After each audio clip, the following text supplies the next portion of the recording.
All right, let's, this isn't 60 Minutes, by the way. You're okay with me. You're with your friends. Okay. Okay. What have the last few weeks been like since you announced that you were stepping aside, you were giving up the whistle? Can you kind of characterize what it's been like for you? Well, it's I didn't know what it would be like.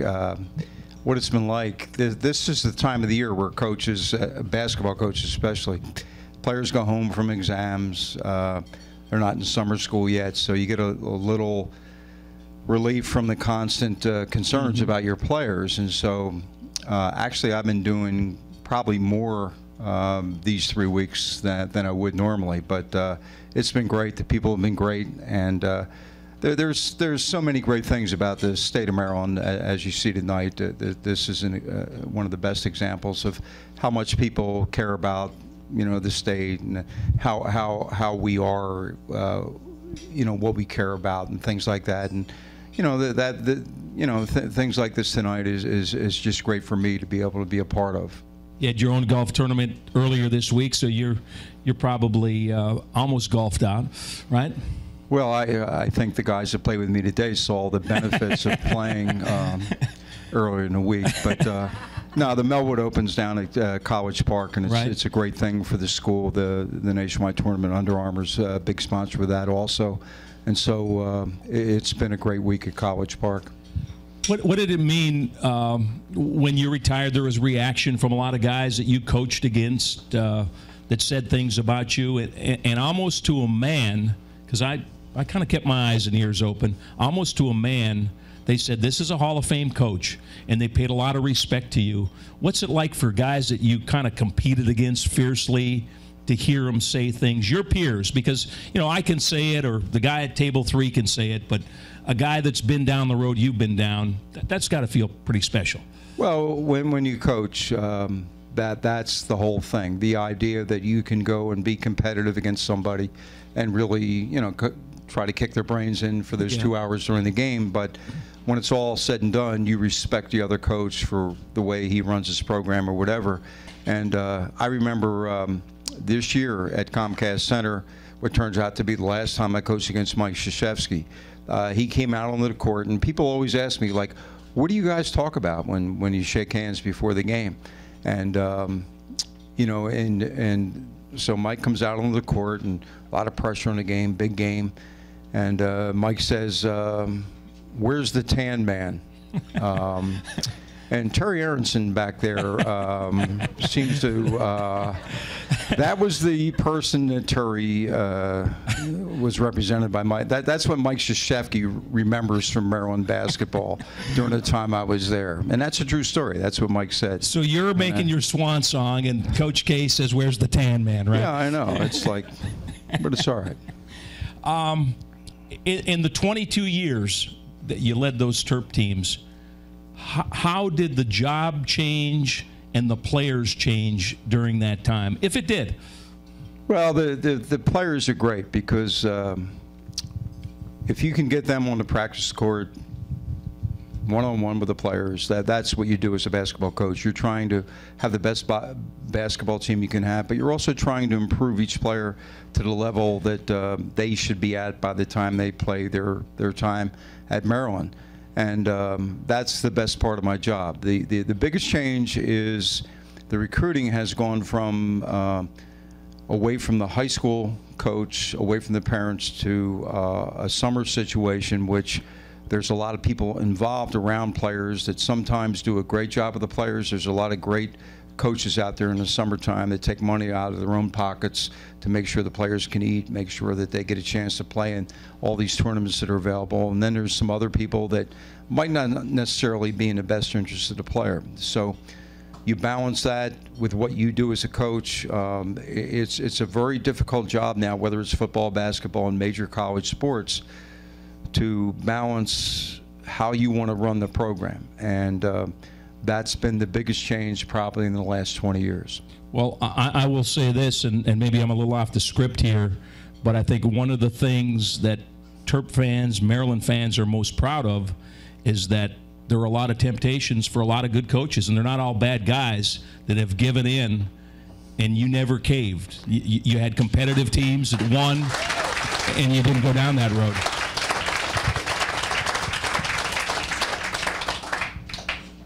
I'm not a hero for doing that, but I respect the game.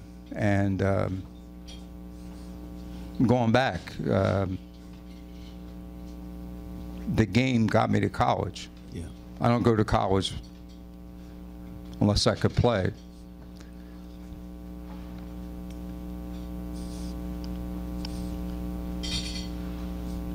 So I've always tried to carry that into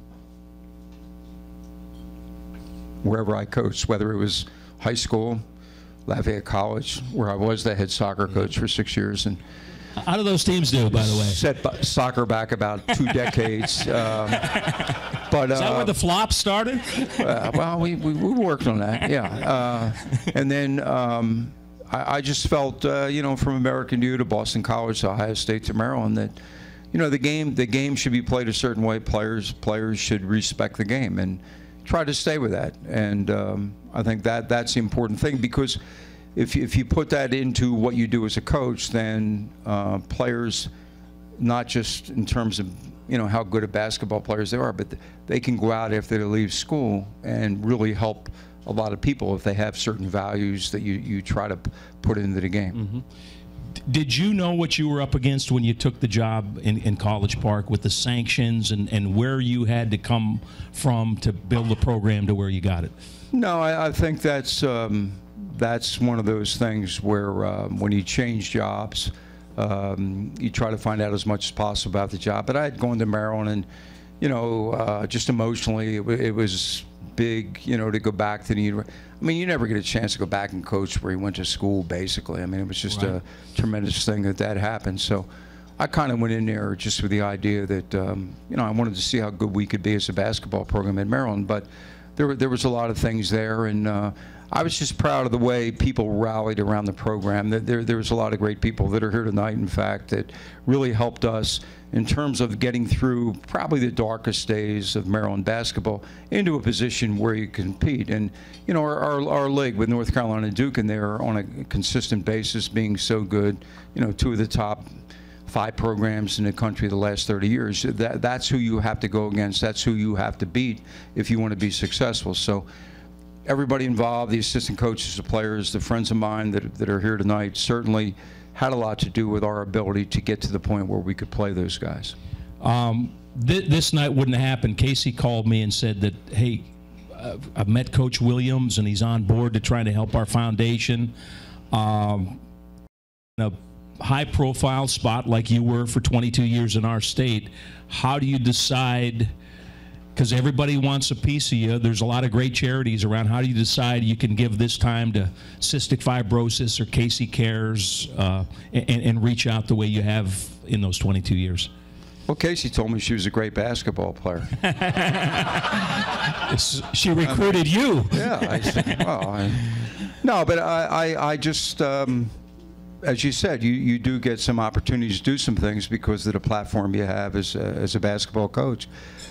But Casey just was very upfront with what she did and how important Casey Cares was to, you know, kids, which is always the kicker with a lot of the things that, you know, I've been able to do is when he can be involved with the kids. But the other thing that impressed me, I think, about Casey Cares is the idea that they're so good with the follow-up. You know, if things don't go well with a certain individual, they're there to support and help people get through trying times. And, you know, there's a lot of charities that do a great job or whatever, but all of a sudden when it's over, they're gone. They're going to somebody else. I don't think that's true about Casey Cares. I think they're there, you know, to really help people get through tough situations. And, you know, that really impressed me. So it really wasn't a no-brainer. And just to be honest, you know, once again, I appreciate the opportunity to do this, Casey. But at the same time, there's so many people here that work so hard to make this thing happen. And, you know, I'm just glad to be a part of it. Well said. And this wouldn't have happened without you. The night that you were inducted into the Legends Hall of Fame, I was there. It was a special night. You had family with you and some of your former players. And I think the thing that moved me the most, and I would imagine maybe you, there were a lot of things that probably moved you that night, but Walt Williams stood up and said how special the relationship was and how you changed his career path and what you meant to him, not only as a coach, but as a person. And I think that's a part that a lot of people don't see when you're screaming at the bench or the officials or working during the game. What are you talking about? Well, I noticed on one clip, a highlight clip we had, that you seemed to be screaming at somebody back at the bench. I'm not sure who it was, but it was Jimmy Patso, the coach of Loyola. No, I'll just say this: I'll never do it again. But my question is a little bit about the relationships with a Walt Williams, a Keith Booth who grew up in the streets of Baltimore, a Gravis Vasquez. Some of those players that you touched and touched you over those 22 years? Well, that's what happens. They're your guys. Walt Williams came out of Temple Hills, Maryland, right there in Prince George's County, about 12 miles from the campus. And he was recruited pretty heavily by the former coach. He was a sophomore when I got the job, and we had sanctions put against our program from the previous situation. And Walt had the opportunity, and he had proven at 6'8", 6'9", that he was going to be a great college player. When that happens, you can go any place in the country and play and transfer and not have to sit out a year. So I thought Walt would definitely go because he's been recruited very heavily by a lot of schools in that time. And he came in my office and we talked, and the big thing for Walt was the fact that his parents could see him play in Coalfield House, College Park. That was very important to him. But Walt made a commitment, and the thing I always like about Walt Williams, and I just saw Walt a couple days ago, was he chose to go to the University of Maryland. So they were tough times and things like that, but Walt is one of those special people that made up his mind that this is where he made his commitment and he was going to get it done there. And Walt graduated in 4 years. He became a lottery pick in the NBA draft, and he played in the NBA for 11 years. And now Walt is a financial planner. He coaches his son's Little League basketball team. And he's also on the radio panel that does our games. And Walt's never afraid to pick up the phone and tell me how he thinks the program's going. He's one of the special people. That's family. And Walt has a great sense of humor. He's the best. I mean, he's just one of those great people. Keith Booth, coming out of Baltimore, Dunbar High School. If Keith Booth and Joe Smith don't come when they did, I probably wouldn't be coaching there more than 5 or 6 years at Maryland. And just tremendous people, dedicated people, and care about Baltimore, care about the University of Maryland. And I think sometimes when we all live as close as we do to the program, we don't understand how people across the country, Maryland grads, Maryland friends, and just people in general really see the University of Maryland, see the basketball program, see what that has been, during the time I've been coaching there. And that's probably the biggest thing for me, is that we were able to take the program and get it to where we could be competitive on a national basis. And I didn't know I didn't know how to do that when I got the job. But people like Walt Williams, Keith Booth, Johnny Rose, guys like that made that happen. Give them a couple of games you'll never forget, because there's so many. I mean, it's tough to get it down to one. Well, the first is the Georgetown game, because that game got us out there. It was Friday after Thanksgiving. It was on ESPN. There was no other games going on at that time, and we've been down for a couple of years, and we started 2 freshmen, Keith Booth and Joe Smith, 3 sophomores, X-ray hip, Johnny Rose and Dwayne Simpkins, and we went out and played Georgetown. They were ranked 12th in the country. We were ranked 120th or whatever. And I'll never forget this. During that game, John Thompson standing there coaching Georgetown. He's got his towel over his shoulder, which was kind of his trademark. And Othell Harrington was their great player. They were ranked 12th in the country. And Joe Smith caught the ball like 25 feet from the basket, right in front of Thompson. Put the ball on the floor with his left hand, one dribble, took a step, went up and dunked the ball. And I just remember John Thompson looking down in front of our bench and like, who the hell's this guy playing for the University of Maryland? But, you know, that was big. And then I think we beat Carolina when they were ranked #1 in the country for our first win against a #1 ranked team. And of course, the Final Four of the NCAA tournament, that they're all big. But you know, the big thing that got me through a tough stretch was the players that we had involved, say from 90, 91, 92, guys like Matt Rose, Cedric Lewis, you know, people, Vince Broadnex, people that just wanted to play. And, you know, we weren't on television. We weren't allowed to be on television. We couldn't play in the NCAA tournament. And just to watch those guys, what they did, you know, in terms of their competitiveness, kept us going to where we still had really good crowds in Cold Field House. And that made us, when we did get better, able to play against the best players in the country. You got one you'd like to forget? Or you've had trouble forgetting? The Michigan State game 2 years ago, which I just happened. Thanks for bringing that up, Scott, by the way. I really appreciate that. My buddy Tommy. No, here's the thing. Oh, your buddy? Well, I've known him since he was like 12. Why? But like, I changed his here's diapers. the thing. If you throw a ball to a 6-month-old kid, he will try to catch it. He'll go like this, or at least Right. It's a reflex, right? So Michigan State takes the ball down the left side. Not that I remember or anything like that. They threw the ball to the top of the circle. They had a guy that ducked. Yes. And the other guy caught it that could really shoot the ball, and he made a 3 to beat us. But I asked Izzo after the game, I said, like, what drills do you do to get guys to duck when the ball's coming at the... That's a tremendous drill.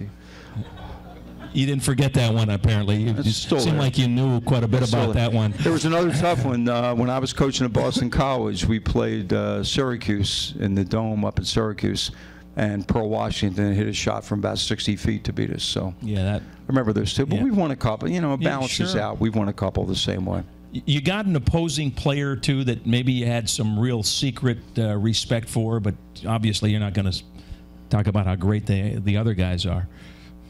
No, there's guys that you do. Once the game's over, you really understand. I think one of the first guys when I was at Maryland was Grant Hill. He just did everything right. He probably averaged 16 points a game on some great Duke games. He could average 25 points a game, but he made your team better, and that's the way you always look at that situation, just what players give back to the team to make sure the team gets to the level they should be. In other words, if you beat a team 100 to 80, somebody on that 80-point team is going to get 20 points, but he might not have helped his team win, you know, try to win the game. And that's what Grant Hill did in his situation at Duke. He was a tremendous player. Do you have a favorite road venue, one or two spots that you always like going into? Try to beat the bad guys? Always like walking into Cameron at Duke. You know, they were really good. So if you're going to win the game, you almost had to play a perfect game. And I went down there 5 or 6 times without winning. And the 7th time, I think I got thrown out of the game with about 5 minutes going in the game. But I always talk to my players about making sure that you have the respect of the other team by the way you act, by the way you play, by the way you conduct yourself in the court. And I never felt we were respected at Duke. But once that did take place, the next year we won. And some guy named Juan Dixon certainly had a lot to do with that from Calvert Hall. I'll give you a quick Juan Dixon story. Juan Dixon finished his senior year. He was the first-team All-American, all-time leading scorer at Maryland. Finished 2nd in voting for the John Wooden Award. We were out there, and I got a chance to meet John Wooden, which was pretty cool. And Juan was Player of the Year in the ACC. And so they do a thing at Duke where they have this fantasy camp in the summertime, and they bring in outside players from the ACC that played against Duke. And Mike Krzyzewski introduced Juan Dixon. And this is, you know, a guy that's coached, you know, the Olympic team, you know, every great player that's been around for a while. And he said Juan Dixon was the best visiting player ever to come in to Cameron that he ever coached against. Wow. Which is pretty cool. Good compliment. Oh, yeah. On a 1 to 10 scale, what would you give the referees over the years? -2. No, there's really what people, I think it's hard to see during a game. but there's a lot of referees that you have tremendous respect back and forth between coaches and players. And you know, if you see a player, a referee yell at a coach, that usually means he has respect for that coach, because it's the referees that don't have the ability to talk to coaches that are really the bad referees. But you know, there's so many good referees that I've dealt with over the years that some of my friends have gotten to know at the same time, that they really care about how good the game is. In other words, they care as much as the players or the coaches that both teams play well. It's the referee that wants to be the show that causes the problem most of the time. But we've been fortunate, and I feel very fortunate to have worked with a lot of great referees. What's the best thing you ever heard from an opposing fan? You ever have one that say that's pretty good and stop and smile for a minute when they're giving you the business on the road? This is a true story. When we play, well, this isn't on the road. This is the championship game in the Final Four in 2002. Okay. We win, the game's over, we jump around, celebrate, whatever. And now it's time to do the interviews with Billy Packer back then, and Jim Nance, who still does CBS. So we walk over to Juan Dixon was with me, and Lonnie Baxter, I think, and we walk over there, and they go away for a commercial. And so we got to wait for like a minute or two, and there's a Maryland fan like 3 or 4 rows up, and we catch eye contact, and he's got a Fear the Turtle shirt on. He said, "Coach, congratulations." And I said, "Thanks a lot." And he goes, "How are we going to be next year?" Enjoy the moment, Coach. I said, "Yeah, I had about 2 minutes to enjoy the championship. That was great."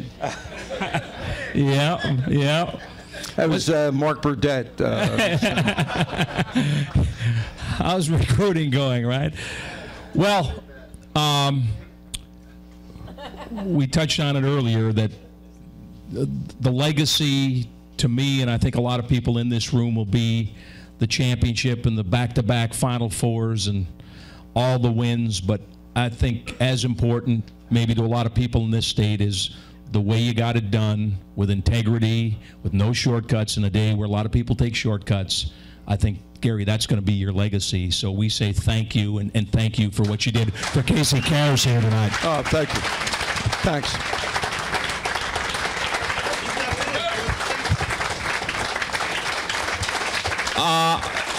Stay where you are. Casey, you got something for the coach, don't you? We have a little something Casey's going to present to you here. This is from Michael Economist, who's a professor at the Maryland Institute of the Arts. He is a renowned artist whose works sell for tens of thousands of dollars, and he came up with this oil painting of the coach. Show the other side of the room too, Casey. Yep. Very nice. Thank you. It's very nice. Thank you. That's great. That one's going right in the front foyer. You walk in and there's the coach. No, I think it's on the outside of the house, you know. Outside of the house with a spotlight on it. Yeah, I like that. Spotlight on it. Okay, stick around. We've got three auction items here, and I'm going to have Gary help me with this list a little bit.